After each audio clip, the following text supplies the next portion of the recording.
Hi everyone, and welcome to today's webinar on blogging for business. Thanks so much for joining us today.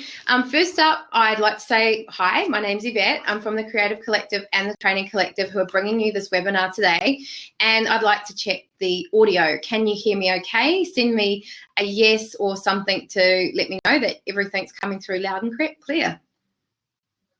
Cool. Hello, Joe. Hello, Sonia. I know Tracy and Delaney are already on here. Fantastic. All right, I'm going to pull up the slides now and we shall get started.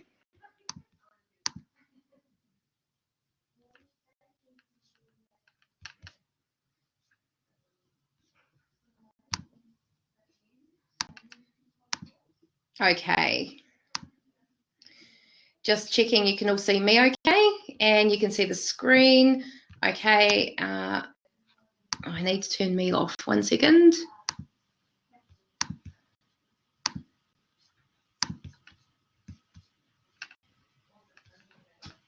Just got to tweak something and get it right.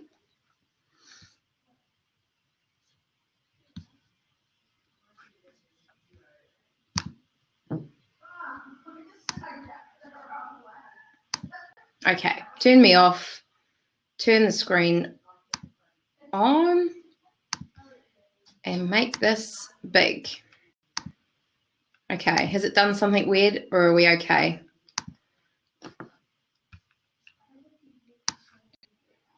We're good. Okay, talking blogging for business, and there's the Twitter handles if you want to look at those. We've got at YR Adams, which is my personal one, at Training Collect, which is Creative Training Collective, and Creative Collect is the Creative Collective one as well. So a little bit about me. I know some of the names that are coming through, so I'll keep it brief. I've started lots of businesses. I've been blogging since the Creative Collective started in 2008. Like a lot of bloggers, I probably started with a slow start. I struggled to find my voice. I do have a background as a journalist and in PR, so writing does come easy to me, but for whatever reason, I couldn't think about what to blog, and I just wondered if anyone was really listening. So I don't know what stage you're at in the journey, and I am going to ask you soon, but hopefully hearing that and then seeing some of the traffic and stuff we get nowadays on our blog will make you feel a little bit better. So I'm a mum, and that's the cool thing about blogging too. You can do it from home around 2 kids. You can use it to build businesses and bring traffic to your website, whether you're an e-commerce business or you're a service-based business or you're purely a blogger. Blogging is a pretty awesome marketing strategy.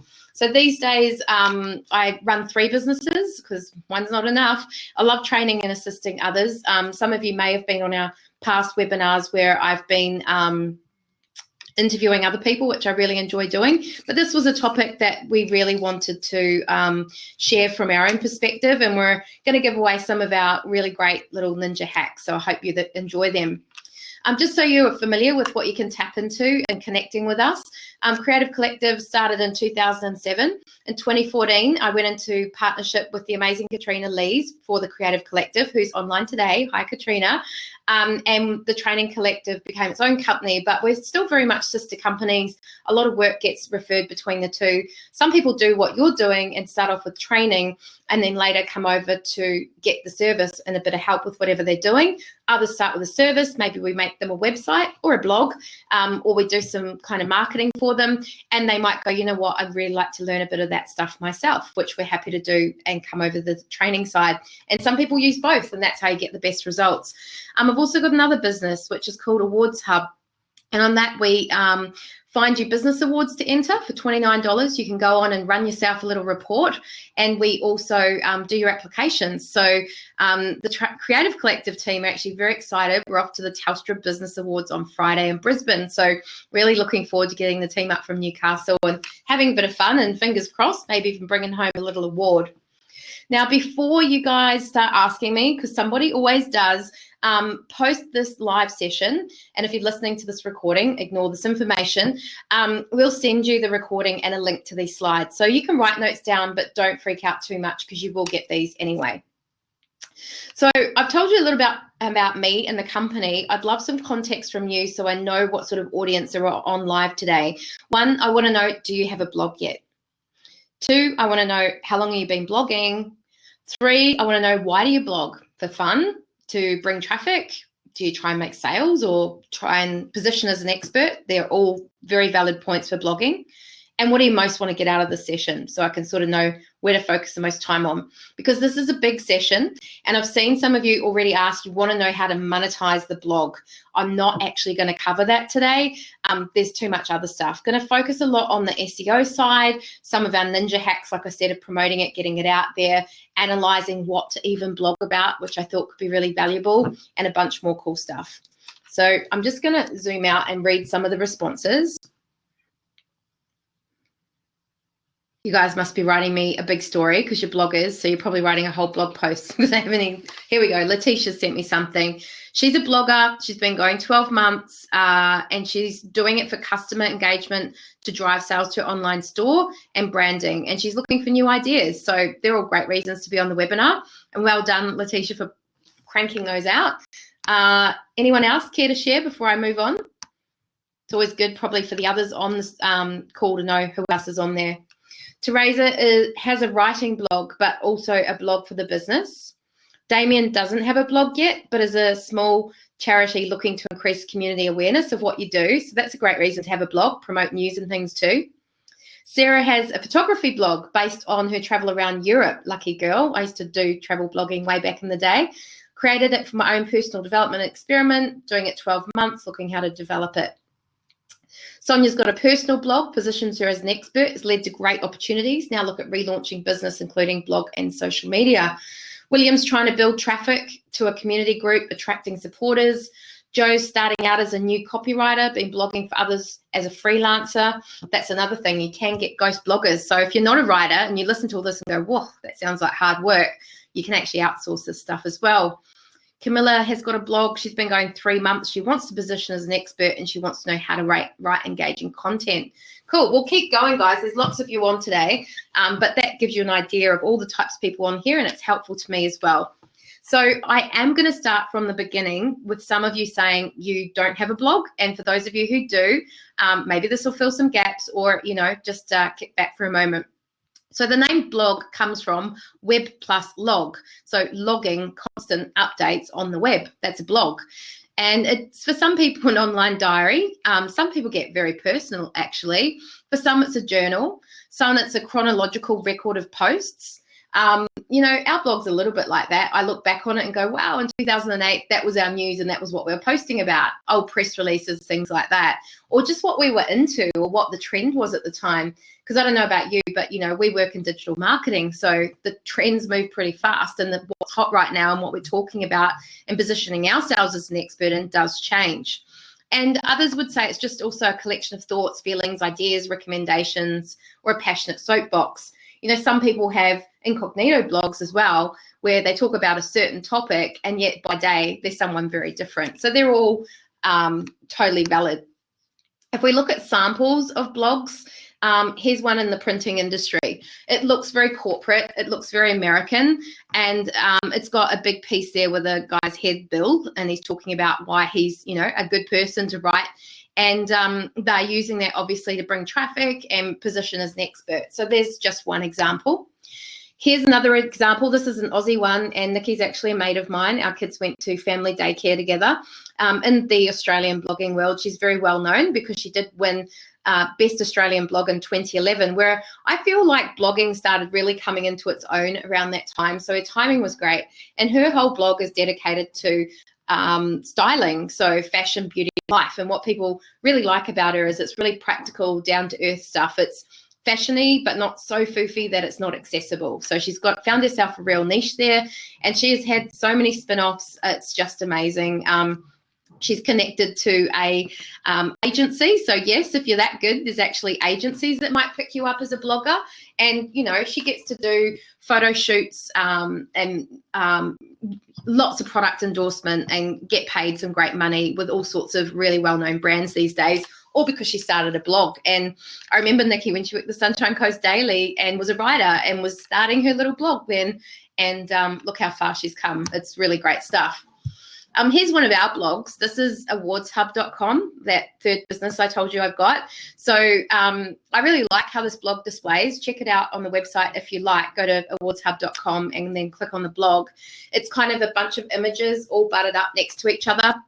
When you hover over it, the image kind of, has a little bit of movement, which looks quite cool. So I guess I wanted to make the point, blogs come in all shapes and sizes. They can look very different, and you should make it look whatever you want it to look like, depending on your audience and what you like. We'll talk more about audience in a moment. And last but not least is the Creative Collective blog, which I've got quite a few examples on today. For ours, we tend to talk about, lots of stuff. Females being entrepreneurial, the joys and journeys of being an entrepreneur. We share cool technology we've found. So there's one on the screen there, Move Over Graphic Designers, You're Almost Redundant, which my business partner Katrina wrote back in April. There's one there, Fail Fast, Fail Often, that I wrote when I was doing that same topic as a keynote. I actually do that quite a lot. To order my thoughts for a keynote, particularly those that are topics I'm not always speaking on, I'll write the blog first. So I did one recently, which was the topic was extraordinaire, that I had to do the keynote on in a pichakacha format. So it's 20 slides and 20 seconds each. And I was like, what do I write about? Extraordinaire, extraordinary, being extraordinary. So to order those thoughts, I wrote the blog first, and then I just sort of took the headlines or the key points and delivered that in my speech, which I found really helpful. And then look, I've even written one there, and there's a whole lot more up there now. You can see 5 tips for eating well when you travel a lot for business, because I do, and hopefully those tips I gave are helpful. So why even start a blog? I think number one, that reason people do it, I mean, you've all given me your different reasons, but the internet is large, and getting people to your site can be a challenge. So no matter what you hear, algorithm, what the latest is, it's still good for SEO. Fresh, unique content is still good for SEO. Search engines will seek it out and deliver it. So I'll give you some examples of just how powerful that can be in a moment. It definitely brings traffic to your website. If you think about each little blog, even bringing 100 people a month, and this blog 80 people a month, and that blog 1,000 people a month, add all that up and you're starting to get some really high traffic. So, we get 5-figure traffic each and every month to our website, and you'll see I've given some examples of how much of that can be attributed to blogs. It's fresh content, it's writing about different stuff we're into, and it indexes well on Google. And because we're feeding it all the time, Google goes, this site delivers fresh content regularly, so let's go crawl it again. And when it crawls it again, it finds that new content and works out where to order you for the words on that blog. That's in a nutshell how it works. You can also use it to link within your site to sell products and services. So, we'll write about, SEO, and then we'll link to the pages on our website about SEO. So it connects people from that information where we're giving it away for free to the solution and the service if they need it. In marketing, we often talk about giving them the headache, then selling them the pill, which sounds a bit evil, but it's not. We're trying to be helpful. Starting a blog you can share easily, be seen as a thought leader, and lots of other things. No one mentioned earlier to grow their list, and that's a really valid reason as well. If people really like what you write, they might say, you know what, I don't want to miss one of your pieces. So there's a guy I really like getting his blogs called Mark Manson, and he just writes about relationships and life, and he's just got this really quirky, cool style that I just couldn't miss one of his blogs. So I have subscribed to receive his blog every time one comes out. And he doesn't send them that often, so it's not overkill either. So yeah, maybe a good idea is also, if you're starting this journey, go find some people with blogs, subscribe to them or check them regularly, and work out what they're doing and what you like about it and what you don't.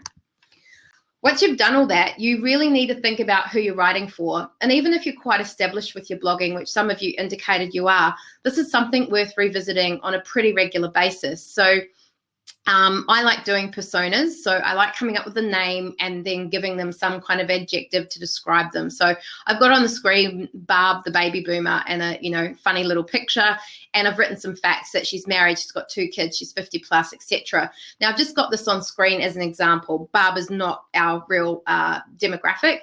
If you were to say who is your target market for, let's say, the Creative Collective blog, I would say young entrepreneurs, quite possibly female, quite possibly, you know, doing some serious stuff and juggling stuff with family and travel and trying to keep across the latest and greatest, would be the way I would describe her. So do think about these, you know, W's, why you're starting a blog, who are you writing for, what are you going to write? Consider them quite deeply, because whoever you're writing for, the tone and voice should reflect that.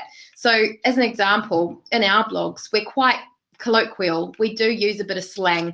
We use full stops where they shouldn't maybe, and start sentences with and, or at least I do, because that's how I talk and that's how I want to appeal to those young ones. If I wrote really corporate and stiff upper lip type style writing, that's not going to appeal to my target market I just described, is it? So always keep them in mind.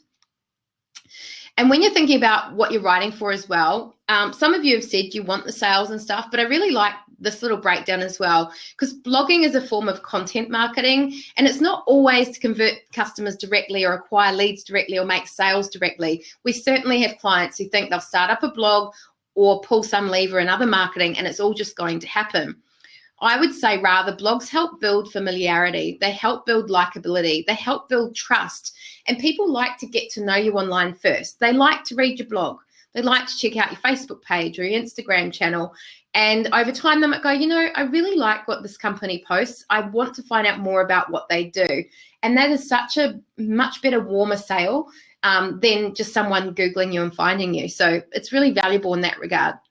So to trigger these results, the content has to be exceptional, inspirational, unique, credible, fun, beneficial to share as well. So shareable content, and we'll talk about that some more, is really valuable. A question I get asked a lot when it comes to blogging is, well, how often should you be blogging? And it's how long is a piece of string? What's right for one is not necessarily right for another. But I think you need to look at it in the context of all the other networks as well, and look at it as part of your wider content marketing strategy. So rough guidelines we give to people we work with is Facebook, you'd probably do 1 to 3 posts a day. Now, how many posts you do would be dependent on the audience. So, for example, we worked with a parenting publication and we worked out that 1 post wasn't enough, that they probably needed to do 3 a day, because they had parents who got online in the morning before they took kids to school. They had parents who stayed at home with their children and looked at it during their nap time in the middle of the day. And then they had other parents, working parents, etc., who only looked at it in the evening. And so they had to really think about what those posts were. Twitter, you can really go nuts. You could add up that number 10 on the upside to 20 or 50 even. Like, you can just tweet all day long. It's a pretty non-stop sort of channel. LinkedIn, it's a business environment, so we usually say not more than once a day. YouTube, we say as much as you like, but spread it out. Don't create 20 videos and upload them all at once. And blogging, well, HubSpot is a bit of a leader in the space, and they recommend as many as 20 times a month. And if you're sitting there going, oh my God, there's no way I can get around to doing it that often, let me help you feel better. When I started blogging, there was sometimes 2 months and even 6 months between blogs. And I know that all of our team, even with the best intentions, are constantly saying, I've got to blog more, I've got to blog more, I'm sorry, I will blog. And I'll talk to the team and I'll try and make it a content creating culture. If you're lucky enough to have a team, encourage other voices in the company to talk, so then it's not all on you. Another way, or a trick or a hack, is you can get guest bloggers. So in the past, we've had like a social media specialist lawyer do a blog post. We've had some of our contractors do blog posts. So that's a way to crank them out as well. And to some degree, you probably got to get your blog on, I call it. It's like finding your voice. You might find to start with, you don't write much because you don't get much back. And it's much more enjoyable doing something when you feel like you're getting somewhere.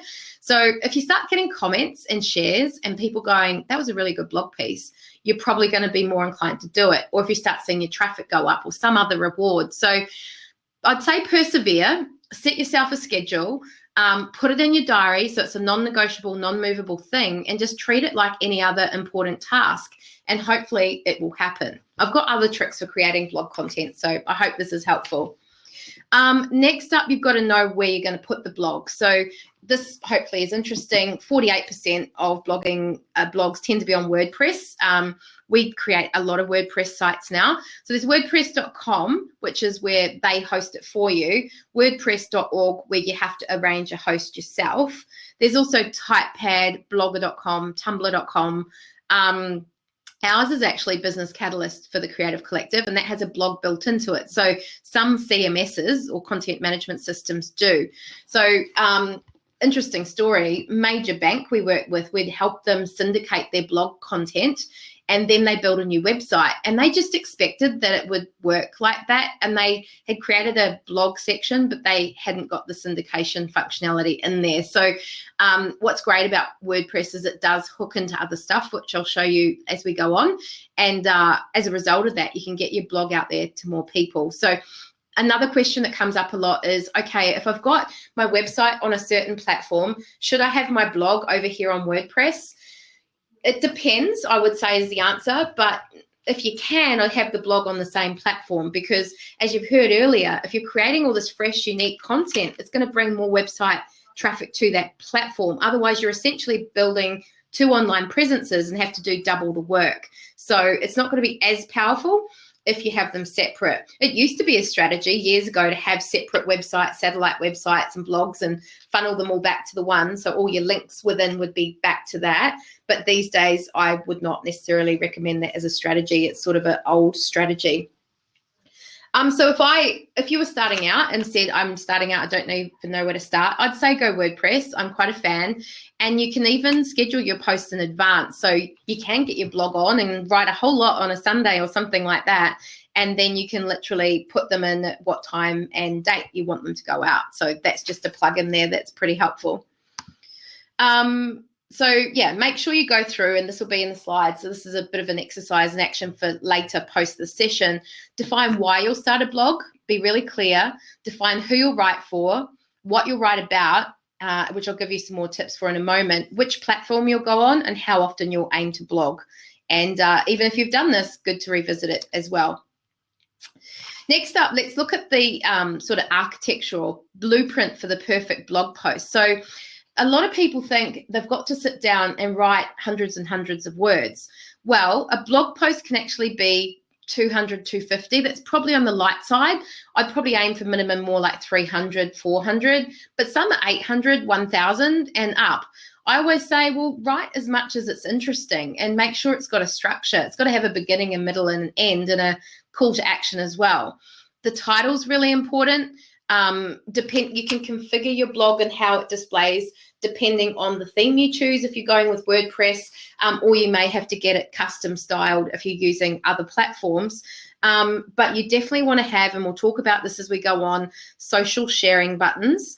You definitely want to have the ability to look up past blogs and search blogs, and categories are really great. So if people are like, I'm not interested in all that other stuff you've written about, I just want to read about SEO, they can. So that's a great little slide to reflect on once I send you these through.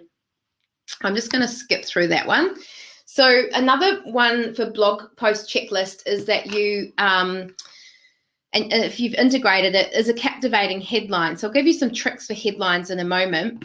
And you want to think in terms of short paragraphs. So you don't want to go on and on and on and on about the one thing. They're almost like mini stories within the story. Like come up with an exciting subheading and then write about that, and then another subheading and write about that. And sometimes link it back at the very end to what you're talking about at the start as well. This should say a direct call to action for your readers is a really great idea at the end of the blog. Share your perspective. Don't be afraid to be opinionated. It's your blog after all. Offer them something, be generous, give them a gift if they subscribe to your blog, give them a call to action like learn more at my workshop, or give me some feedback or make a comment. They're all direct calls to action. So always make sure every single blog has those. And in fact, if you've got existing blogs, I would go back after this webinar and add a call to action along those lines, just something. So it's not like read a nice story, oh, that was nice, off I go again for the rest of the day. You want the person to read it and then give you something, write a comment, make you look popular, share it out, sign up, do something in short. So in terms of the format as well, you can do written, and that's going to be really valuable for your SEO side of things, but you can also do image-based. So if you were a photographer or a jeweler or something that had a really highly visual element, you may well want to blog regularly with those pieces. So let's say you were a jeweler, you could post a piece with the latest necklace you're releasing, and you could talk about where it's sourced from and why this, you know, lapis lazuli on it is amazing, and what it means to wear it and what you think it would be best for. And then at the end, have the product link to go and buy from, because that's a very different piece of content on your website, isn't it? It's just the measurements and the weight and the how it's going to get shipped. So that would be a strategy. Video-based blogging as well. So post a video. I mean, it's not hard now to pull out your phone and talk to it and pop it into a blog, and then write a few comments around it. You know, recently this week we ran a webinar on blogging. Check it out. We think blogging is important, blah, blah, blah. So I could embed this very video into it and then write all about why it's important. Infographics are another way to do a blog. So you could pop it up and then talk about it. So what we used to do every year is go and source the latest social media stats in Australia and talk about which city is the most social media savvy, and then have a bit of a discussion around that, kind of unpack it for people. So we didn't display it in an infographic, but that would have lent itself really well to doing so. And, you know, audios as well. Let's say you've got a radio show, you could pop that podcast or link to that inside and then write a blog about it. This week I interviewed such and such. We talked about this, that, the other thing. So look, there are ways to get more content on your website, help people to know what you're doing, and they're not going to take that long if you attack them like that. So from an SEO perspective, which is pretty important when it comes to blogging, as I said, Google does like text. It likes formatting too. So it likes a header 1 or H1 tag, if you know what that is. If you don't, probably ask your web developer or look at the help resources of your portal. I won't go into it any more than that because it varies too much from portal to portal. It likes fresh content. So ideally you're not posting something there and then the same thing on your LinkedIn publishing post and then the same thing on a newspaper who wants to feature your story. You'd be putting fresh content on your website. It likes outbound links. So if you go, this week I'm attending this great event, hyperlink to event. So if people read it, they can go, oh, wow, well, I might go to that event too. It becomes more helpful to them, right? Google likes you to tell it where you are. So if you have the option to tag in Australia or whatever on your system, do that. It likes experts. The more you talk about certain stuff, the more it'll go, huh, there's YVETTE again. She talks about that a lot. Let's boost her up across the board for digital marketing because she's always talking about it, if you know what I mean. And then in the body, H1s we've already talked about. So H1 is your top tag or headed line, and then in your you want to have a H2 and a H3, or maybe just all H2s or H3s further down, which is breaking up the body copy with mini headlines or sub headlines, if you know what I mean. And then finally, the body copy. You want to make sure that you find a keyword to write about. And if you're doing blogging for an SEO strategy, that you mention that keyword 3 to 4% of the time. So for every 100 words, you want that keyword or key phrase mentioned. So if I was doing a web design blog to get more traffic for the term web design, I would most definitely say something or other web design in the H1 tag. I would certainly mention it all through the body copy, and I may even use it in a H2 or H3 tag, because then that is saying to Google very loud and clear, I'm writing about web design, I want to be found for it. So keep that one in mind, because I've got some examples of how all this comes together now. So if you're a little bit lost, stick with me. Hopefully some of these slides I'm about to roll into are going to make more sense. Okay, slide 23. When it comes to decide what to blog about, your Google Analytics is a really good place to go look, because if you have been blogging to date, so this is going to be really useful to those who are existing bloggers, where you go, well, firstly, have Google Analytics on your website. That's a given. You must have it. If you're like, I don't know if I've got that, I'm not sure, go ask your web developer or search it. There's different tools you can work out whether there's some on there, and then access that. Make sure you've got the logins and check in there, because there are clues. So what you can see on screen here, and it's a bit foggy, is if you scroll down to the behavior menu, then the site content, then all pages, you can see what your most popular pages are on your website, full stop. So my most popular page on the Creative Collective website is events. And the second most popular page, it's just astounding to me, is a blog we wrote 3 years ago called The Tricky Art of Naming a Building Business. And it was when my partner at the time was creating a building business, and we couldn't come up with a brand. So he's got, you know, a girl on his team, me, who knows how to do branding. But for 2 weeks, we're coming up with the most ridiculous names and we stewed on it. So anyway, I wrote about the experience and I thought it's probably helpful to people.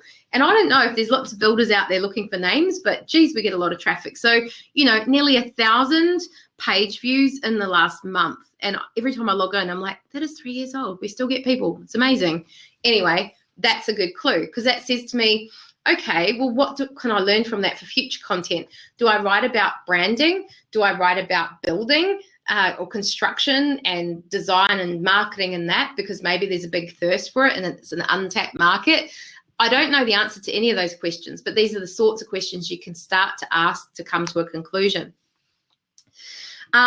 Once you've had a look at Homebase, I would then sort of go out and cast your net. And there's a few different tools you can use. And one would be the Google Keyword Planner. Now, I'm not going to have time to go into that in any big deal at the moment, but I've got the link there in the slides for you to go and have a look. You will need a Google ID. That means a Gmail account. And you'll need to log in. And even if it asks you a credit card, don't worry about that. I would give it to them because you're not actually going to place the ads. You're just using them and abusing them, if you like, for their keyword planner tool. So let's say it was web design. I could simply go there and chuck in web design, and it's going to find me the words that people are searching for and what volume. Now, even if I've done that when I started my blog, let's say 12 months ago, good idea to go back and find it because maybe the market's moved and what people search for now is a little bit different than it used to be. Now, this next tool, I don't know if you've heard of it, but I'm quite a fan of it. I am going to show you because we do have time for that one. So I'll just jump over to it, KW Finder. And I'm just going to stick with the example of web design.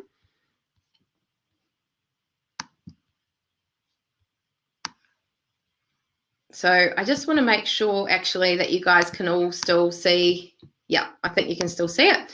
Okay, so I just chuck in here web design. So it's going to help you find long tail keywords. If you're like, what do you mean long tail? And I can also say in Australia, thanks. Here we go, analyze.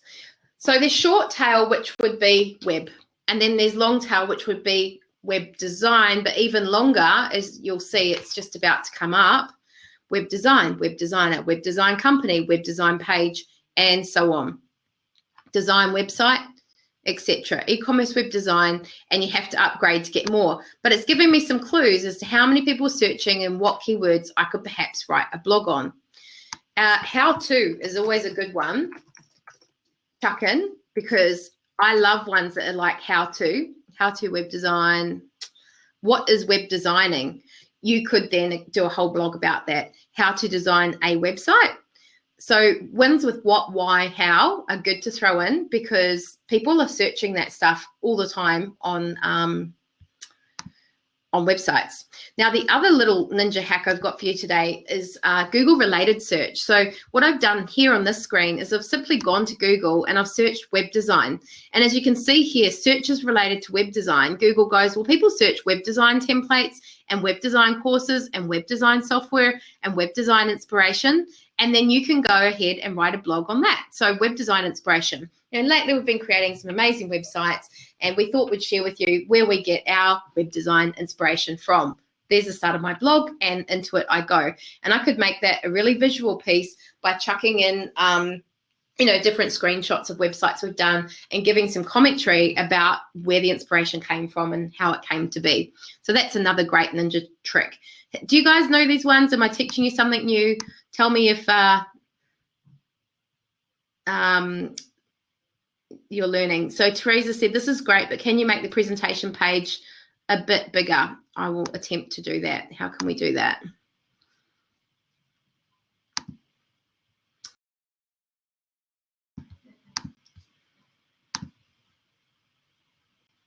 Okay, I'll try. I can go to full slide. It just means I can't see your comments. So you could be asking me something and I won't know. So I'll zoom out of that, but hopefully that's a better view at the moment. All right, moving on. Headlines are a great way to come up with content. So one idea is to sit down and have a big headline kind of, workshop, brainstorm. do it with your team, do it with your partner, do it with a mate that's really great at headlines over a coffee or a wine. There's a good idea. And things like how to, why, questions, fame. There's some examples on there. And hopefully this resource, again, will be valuable post getting this. People love this stuff. People love going, 7 mistakes every new business owner makes and how to avoid them. You might be on Facebook mindlessly looking at other stuff, and that will catch your eye, and you're like, oh, there's only 7. I'll just pop over and read that post. That psychology goes on in milliseconds in the person's brain. So all of these kind of grab your attention.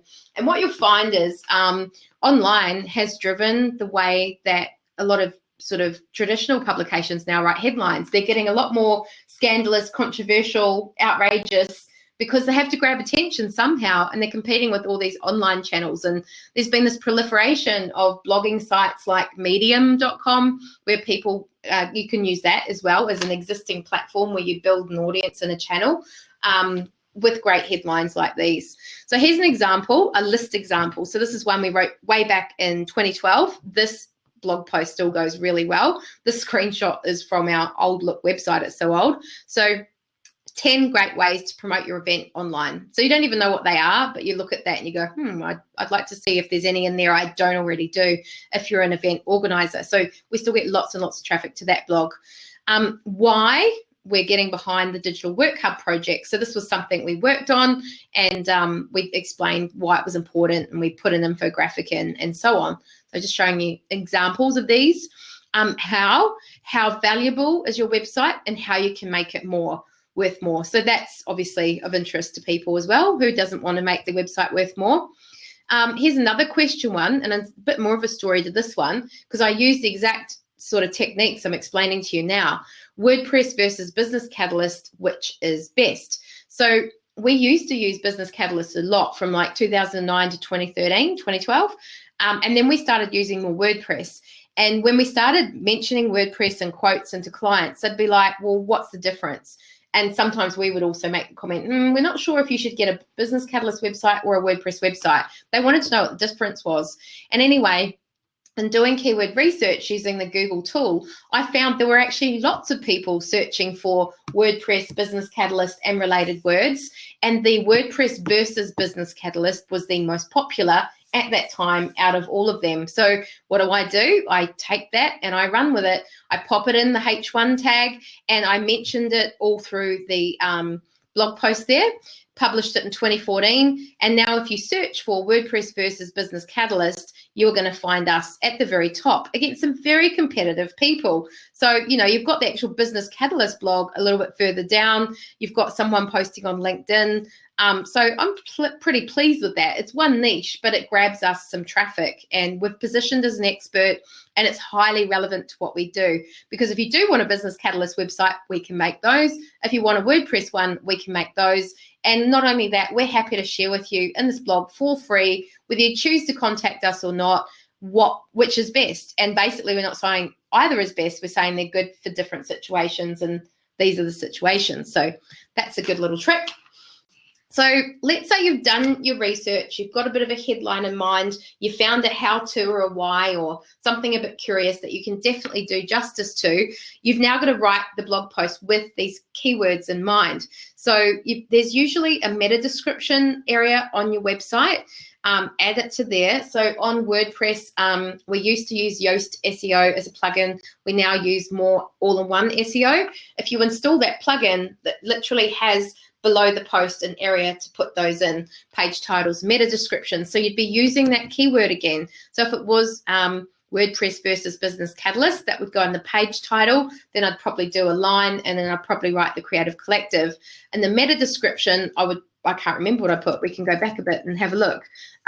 We have worked with Business Catalyst since 2009. Actually, that's just pulling in the first bit. So I could improve that meta description. It would be better to mention that exactly in there somewhere. Okay, now there's headings. You can see I did in that example use that.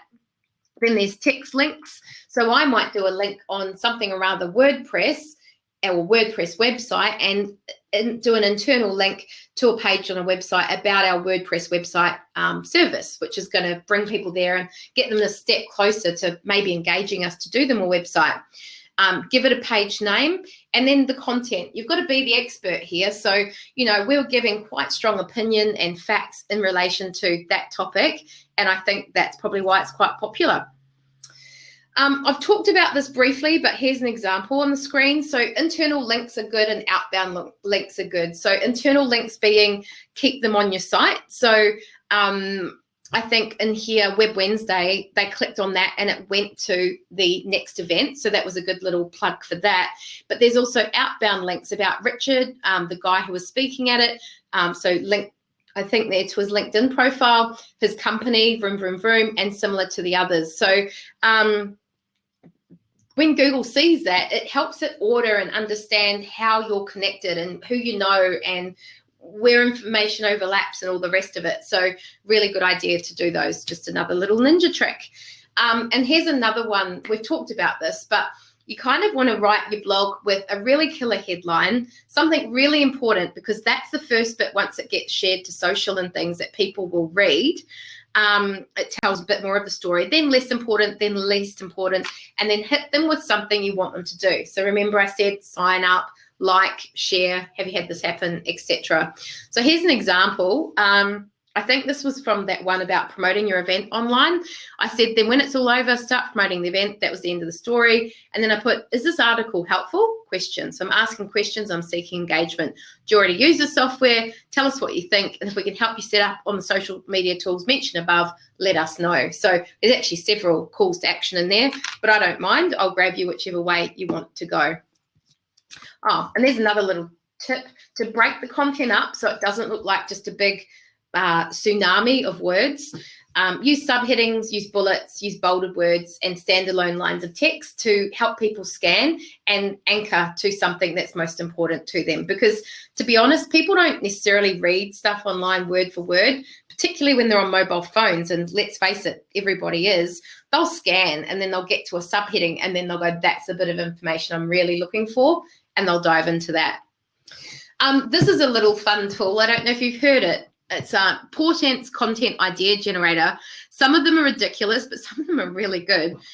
You literally go and throw in a couple of words that you're trying to write a blog about, or any piece of content indeed, and it will give you a great headline or what to write about. So you just chuck in like web design and it'll come up with 10 amazing web designs or something. You go, oh yeah, I could use that. I could write about that. So look, if it helps you to know, I do get writer's block. I do have days where I go, oh, I need to write a blog. I haven't done one in an age. What on earth am I going to write about? Can't think of anything. So go to Portents if you're really stuck. It's a bit of fun as well. Some of them are silly, just warning you. Here's some more creative ways to get writing. I'm a massive fan of voice memo. So I do a lot of driving. I'm about to drive to Brisbane Airport after this and then catch a plane to Cairns and then come back tomorrow and then drive back to the coast. So I've got about 10 hours travel ahead of me. Sometimes when I travel, I have moments of inspiration. I go, I should write a blog about that. And sometimes that inspiration comes from something people keep asking me at the moment. And it might be misguided information, like, I don't know, everyone's telling me WordPress is rubbish and I don't want to, I don't think I should go on it. I'll go and write a blog post about that if it's come up a few times recently. So you literally bring out your phone, go to the voice memo area and talk. And then you can send it to speechpad.com, where for only $1 a minute, they can transcribe it for you. Or you could get a virtual assistant. I use one in the Philippines and she will transcribe it and send it back. It's not perfect, but there's a bunch of words on the page and then I just have to massage it. And I can bang out like 5 blog posts on my way to Brisbane in 2 hours if I'm really on a roll. So that's a great one. And if you want our help copywriting, we can do that on a per hour or project basis as well. So just get in touch with us. You could contract someone, like I said, as a ghostwriter. So you could go searching on LinkedIn or post on social networks looking for someone. And you can outsource writing to sites like freelancer.com and guru.com and so on. It's hard to say what the quality will be like. I would say do your homework. Or get a work experience student or intern as well. We use them a bit. And just last week I had one of them writing some blog posts about Awards Hub. And it was also a bit of a test to see how good her writing is and how she got the concept of the business. And it helped guide me into what other tasks she might be suitable for. And it's great because it's a little task they can do and achieve and leave and say, you know, I've got some new content on their website, and it makes them feel good as well. So all in all, there's a few checks you can go, is this a good blog? Is this a good piece of content? One is, can the user find the content from your homepage? So whatever blogs we post end up on our homepage. That's really important. Or can they find it on social, or can they search for it and find it? Will the content appeal to the target persona? Does it have a relevant and eye-catching image? That's really important. Does it have a good headline? Can they read the content? Is it nice and broken up and chunked up, like I've talked about? Can they understand it? You don't want to get too techie and technical on your subject matter. If you're real expert in the space, try and dumb it down, show your vulnerability, share your emotion. That always makes for better writing. Like, talk about when I was really frustrated and all that kind of stuff. I mean, you know, and the one about eating healthy, I talk about how frustrated and difficult I find it to eat well sometimes when I travel, because these airports just don't have good food. Is it shareable content? Is it something that a person would read and go, oh, my friend such and such would really gain a lot out of this, I'll forward it on to them? That's always absolute gold. And does it have a call to action? And if you can say yes to all of that, I reckon you've written a pretty good blog piece. Now, I mentioned a picture paints 1,000 words. A good image with a blog is really, really important. Where do you get images from? I don't know about you, but we used to use Dollar Photo Club a lot. Adobe bought it out. If you've got an existing account, that's okay, but now it costs. Look, there's lots of these. I'm also quite a fan of unsplash.com, but go and get these. I have used quite a few Flickr ones on our website, and you just have to mention, give them a credit basically, and same with Unsplash as well. So make sure you do read those small, the small print and honor whatever their request to do is on that front. So here's an image here of a post I did last month, June, and that image just seemed to go with it. So it doesn't always have to be, I don't know, so super related. Sometimes a bit abstract is good. So all the things in business people told us not to do, that we did anyway, and it worked out pretty okay. You know, here's a girl just meandering at the beach, and it could mean a lot of things, couldn't it? Could mean that business is okay, so she just gets to chill at the beach. Or, you know, maybe people in business have said you've got to dress up in a suit, and she's going, well, stuff that, I'm going to wear a t-shirt. But it's just a nice image, or I think it is, that appeals to me, and I think it would appeal to our sort of female entrepreneurs and so on. But check out the shareability on that. It got 157 shares and 8 LinkedIn ones and all the rest of it. So I'll talk about shares in a moment, but when you get that, it's really good. So apart from grabbing images, like I just said, you can create them. Some of our places we create them as Canva or WordSwag or PicMonkey or Adobe Post, or there's others like Over, or what's another one I use a lot? Photoshop Express as well. But probably my favorite out of all of them would be Canva, #CanvaLove. We've actually run a webinar on Canva before, so go to our YouTube channel if you want to see how to use that. I interviewed the senior graphic designer there, Poppy Pack. So you can make really amazing imagery on here, and we do use that quite a lot for our blog post images and indeed all our social stuff. It just is super easy to use and create on the fly, because it can feel like a bit of an ordeal. I mean, if you break this down, it is a big step process. 1, come up with the idea. 2, go keyword research it. 3, write the piece or voice memo it and get it transcribed. Break it down, have your call to action, all that other stuff. And now you're telling me I've got to get an image as well. Yeah, I am. And it's got to be a really good one, because if it's shared on social, that's what's going to grab people's attention. So you want it to link to, be relevant to your brand and be relevant to the post you've done, and grab people's attention and give them the feeling you want. So yeah, check out Canva if you haven't already. It's awesome. Now I am going to leave time for questions, and I've seen there's a few coming through, but a couple more tips for getting your blog out there. So I've kind of mentioned it just now, but I'm going to emphasize, must have share buttons on your blog, and indeed any part of your website that you want people to share your content. So pretty much products would be a good one, events definitely, and blogs. You're enabling people to take your content and sell it for you, so to speak, not make money, but to push it out there. So this is a great way to build traffic, become an expert, all those things you guys want. This is one way you can get it. And these are as simple as going to a site like sharethis.com or addthis.com, filling in the code, grabbing it and placing it into your blog. And if you're not clever enough to do that, get your web developer too. Even if you have to pay them a few bucks, I reckon it's worth it. Because I'm always astounded at how viral some of our pieces go. And it's also a good test to see which ones go well and which ones don't. I mean, look at the one here below. Is influencer marketing really that big of a deal? I wrote that in May, end of May. 26 shares on LinkedIn. Now, compare that to the one above, only 8. So the one below did better on LinkedIn, but worse on Facebook. Better on Pinterest, so compare. Pretty interesting. And my final ninja trick for today is that you want to get to the stage where people go, oh my God, your stuff is everywhere, your blogs, your promotions, whatever. If you haven't already checked it out, check out YVETTE.com or If This Then That. It's one of my favorite online tools. And most blogs, and this is getting a bit technical, have what's called an RSS feed coming off them. That will depend, again, on the web platform you've used. But WordPress most certainly does. Or in this case, I've used a thing called FeedBurner. So FeedBurner was bought by Google. It's just a simple tool where you throw your blog URL in and it gives you a link, which in this case is this, and you can then create what are called recipes. So I could click on create a recipe, and I can say, if a new news feed from my event section, but I could similarly say my blog section comes up, then share an update on Yvette Adams's LinkedIn profile. So for every single blog we do, it automatically, using this tool, syndicates out to all our social channels. So I'll make sure in front of the little words you get to put, I do in caps new blog post, : and then I put the code for the title and then the link to the blog. So that's all it is. And that will go out to Twitter and it'll go out to LinkedIn and so on. I sometimes forget, to be honest. I do the blog post and then I go, wow, it's got all these shares or I've got all these likes and comments. What's this from? I go, oh, it's that blog I wrote last night because I've written it and gone to bed, forgotten about it. And yeah, it's done okay. So that's a really great trick. Got all if this and that.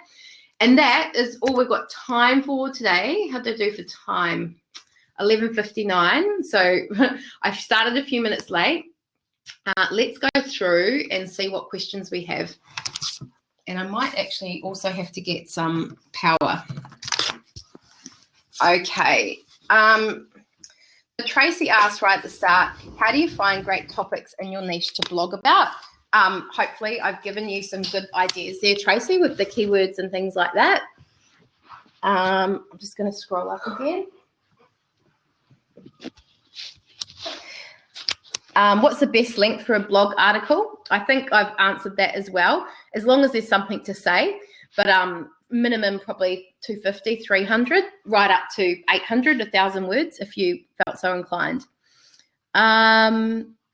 Delaney asked early on, I have a question around how to direct traffic to your blog and make it more known. I reckon I might have covered that off pretty well. Let me know if I haven't. Teresa said, I see you've linked a few times on the same words. Does that add to the SEO or only one count when they are duplicates? Do you mean on the internal linking? I would internally link any that are relevant, and I think that's okay. It just helps Google to crawl it quickly and know. Okay, any other questions? They seem to have slowed down. Okay, yeah, Teresa said yes, internal. I feel like there were other questions in another section on here, but maybe not.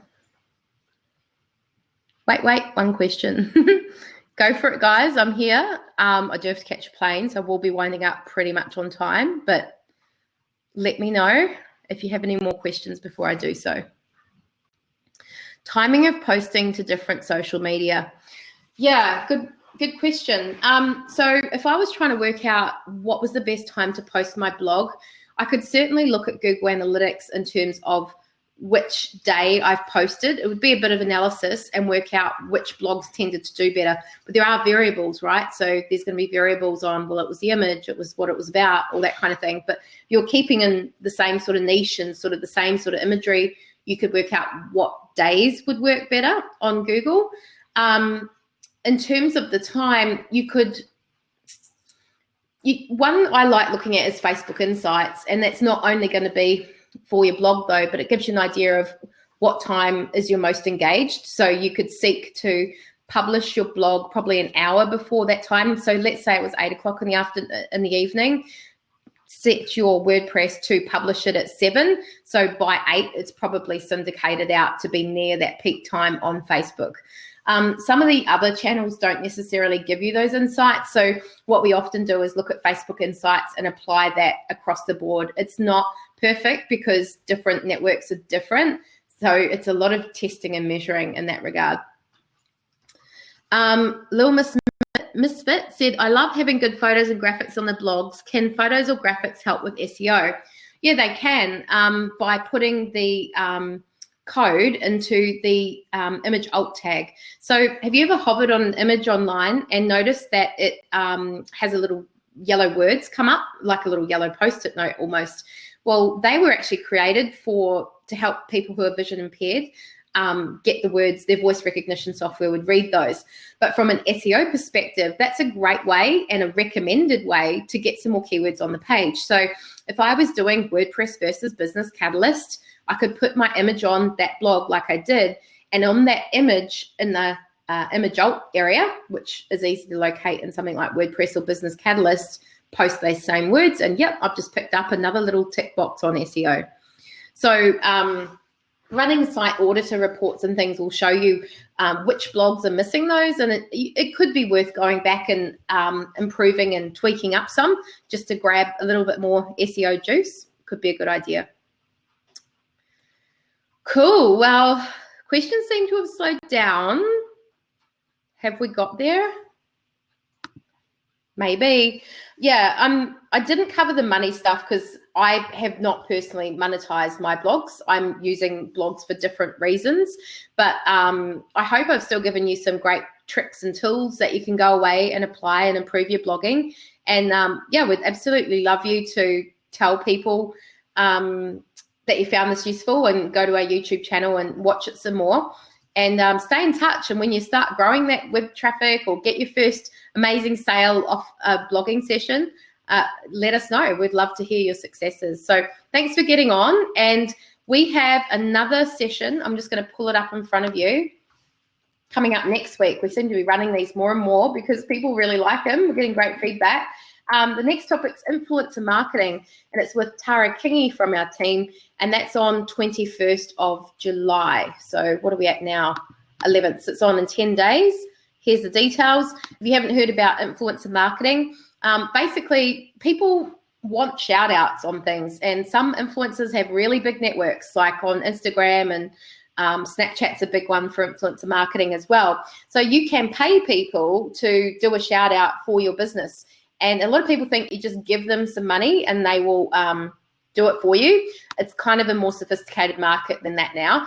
You will have to have some budget aside, but you can get some really great results. So jump on and find out how to find good influencers, how much you have to pay them, what you can expect from them, what results other companies get, which industries work best and products and so on, and a whole lot more. So I'll just shoot you the link to that now. And would love you to join us for that on the 21st. And remember, if you can't make any of our sessions, we record them, so you'll get it anyway. Jasmine said she's heading to Bali to learn web coding, make a website about building websites and how to prepare your business for the web. This was great as I'm thinking of blogging the journey. That sounds like good blogging material to me. Bali in the mix. You have some amazing imagery as well. Take lots of photos and have fun with that. It sounds awesome. All right, guys, I'll see you later. Off to catch a plane. Till next time. Bye-bye.